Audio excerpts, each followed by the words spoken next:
Good morning student. आपका BA first year class में perfect competition यानी पूर्ण प्रतियोगिता के बारे में बताए थे। आज मैं आपको वीडियो के थ्रू यूज़ कर रही हूँ, जिसमें क्या, क्योंकि इसमें ग्राफ बनाया है वो समझना बहुत ज़रूरी है। तो इसमें जो पहले आपको बताया था, पूर्ण प्रतियोगिता में 3 सिचुएशन होती हैं। एक होती है शून्य लाभ या मतलब एकदम लाभ की स्थिति।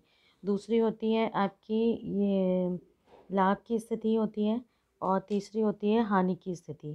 तीनों ही एक पेज में बनाया है और उसकी पीडीएफ भी बना दी है, आपको मैं शेयर कर दूँगी। तो इसमें आप ये देखेंगे कि सबसे पहले अगर हम पढ़ते हैं, समझते हैं क्या है। सबसे पहले एक ये ग्राफ है, छोटा सा हमने लिया, जैसे कि आपको बताया गया है, ये वाई ओ और ये एक्स होता है। जैसे कि ये है, ये इसको हम मानते हैं वाई और ओ और एक्स, कोई भी ग्राफ बनाते हैं तो ओ वाई वाली स्थिति में यहाँ पे आप इसको क्या मानेंगे, प्राइस। ठीक है, ये प्राइस है यानी कीमत है, आगम और लागत। तो इन सब चीज़ों को पहले समझना बहुत ज़रूरी है। कीमत रेखा, पी का मतलब क्या है, यहाँ पर कीमत रेखा से है, और ए आर का मतलब कि एवरेज रेवेन्यू से है यानी आगम, औसत लाग आगम। फिर मार्जिनल रेवेन्यू यानी कि सीमांत आगम, और एवरेज कॉस्ट यानी कि औसत कीमत, और मार्जिनल कॉस्ट यानी कि सीमांत कीमत। और क्यू ये आता है आपके क्वांटिटी, ये आपको मात्रा बताता है कि कितना उत्पादन हो रहा है और उसका कितना प्राइस है। और यहाँ पे आपको ये बताएगा कि कितना आपको लाभ हो रहा है या हानि। इस पोजीशन पे ही आपको पता चलेगा कि लाभ हो रहा है या हानि। किसी भी अल्पकाल में यानी कि शॉर्ट पीरियड में समय इतना कम होता है कि मांग में होने वाले परिवर्तन के अनुरूप पूर्ति को घटाना बढ़ाना बहुत ही मुश्किल हो जाता है। तो इसलिए फर्म की जो दशा होगी हमेशा नॉर्मल होगी। इसके लिए सबसे पहले वाई ओ एक्स, जैसा कि आपको बता दिया, रूपरेखा। इसमें हमने ये प्राइस लाइन ली और हमारा उत्पादन कितना हो रहा है, ओ से ओ क्यू इतना हमारा क्या हो रहा है, उत्पादन हो रहा है।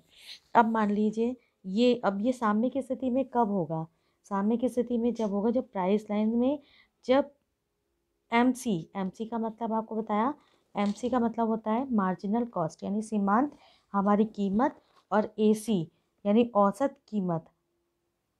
मार्जिनल कॉस्ट इसका हो गया मार्जिनल कॉस्ट, और इसका हो गया एवरेज कॉस्ट। ठीक है, तो ये जो है आपका, जब ये दोनों बराबर होंगे, जिस बिंदु प्राइस लाइन पे ये जहाँ पे एक दूसरे को टच करेंगे, वहाँ पे सामने की स्थिति होगी, ना लाभ होगा ना हानि होगी, सामने की स्थिति में होंगे। और ये जो रेखा है वो A R equal to M R, हम मान के चलते हैं कि हमारा जो औसत आगम है और मार्जिनल आगम है ये एकदम बराबर है। और हमारा किससे फ़र्क पड़ता है, एमसी और एसी ही हमको ये बताएंगे कि हम लाभ की स्थिति में या हानि की स्थिति में हैं। दूसरा, अगर हम लाभ की स्थिति में, फर्म लाभ की स्थिति में कब होती है, तो जब क्या होता है, जब उसको एम आर एम सी के बराबर होगा। तो अधिकतम लाभ बिंदु देखिए, जैसे इसमें है ये वाई ओ एक्स, हमने वही सेम पैटर्न दिया हुआ है। इसको हमने मान लिया है ये प्राइस लाइन है, यहाँ से पी से एल ये प्राइस लाइन हो गई हमारी। और यहाँ पर जो है आपका ये जो कट है, ये पी बिंदु पे कट कर रहा है यहाँ पे। लेकिन जो हमारी मार्जिनल कॉस्ट है यानी हमारी सीमांत कॉस्ट जो है वो ज़्यादा है, और हमारी जो एवरेज यानी कि जो हमारी एवरेज कॉस्ट आनी चाहिए थी वो हो गई हमारी कम। मार्जिनल कॉस्ट हमारी ज़्यादा है और एवरेज कॉस्ट जो हमारी कम हो गई है।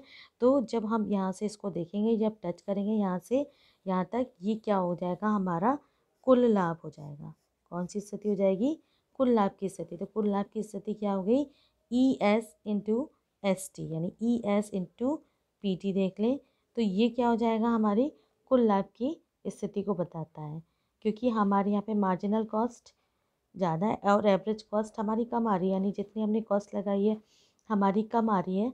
और तो क्या होगा, हम लाभ की स्थिति में आ जाएंगे। फिर तीसरी जो सिचुएशन है आपकी आती है, और यहाँ पे आता है शॉर्ट पीरियड में फर्म सामने हानि की स्थिति में। ये कब होता है, ये भी हमें एसी और एमसी से ही पता चलेगा।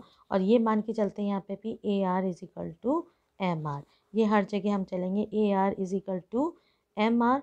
और ये प्राइस लाइन दे रखी है, ये वाई और ये ओ और ये एक्स, ये क्यू से क्वांटिटी हो जाती है हमारी। और इसमें अगर देखते हैं तो इसमें क्या होगा, जो हमारी मार्जिनल कॉस्ट है, ये देखिए आपकी मार्जिनल कॉस्ट क्या हो गई, ये हो यहाँ पर मार्जिनल कॉस्ट ये है, और जो एवरेज कॉस्ट है, एवरेज कॉस्ट हमारी यहाँ पर क्या हो रही है, ज़्यादा हो रही है, और मार्जिनल कॉस्ट क्या हो रही है हमारी, कम हो रही है। यानी हमारी जो एवरेज कॉस्ट थी वो ज़्यादा हो गई और मार्जिनल कॉस्ट क्या हो गई हमारी, कम हो गई। तो जब ये पॉइंट अगर हम इसको और इससे मिला देंगे तो ये हमें क्या बताएगा, P से P1 और E हमारा इक्विलिब्रियम पॉइंट था, ये उससे भी ऊपर हो गया, यानी कि हमारा जो संतुलन वो बिगड़ गया है अब। तो ये क्या हो गया, हानि की स्थिति में हो गई। तो हानि का पॉइंट क्या हो गया, PE, जैसे मान लीजिए P1, E1 और P और E, ये हमारे हानि की दशा बताता है।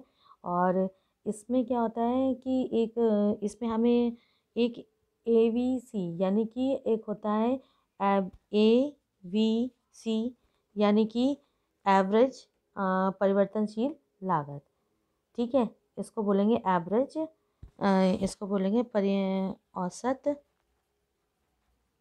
परिवर्तनशील लागत। तो इसको हमें यहाँ पे दिखाना पड़ेगा, इसको न्यू इंट्रोड्यूस करना पड़ेगा कि उसका क्या है। उसको इंट्रोड्यूस हमने करा ये A, V और C। तो जो हमारी एवरेज जो परिवर्तनशील थी वो हो गई, और AC जो है हमारी यहाँ पे क्या है,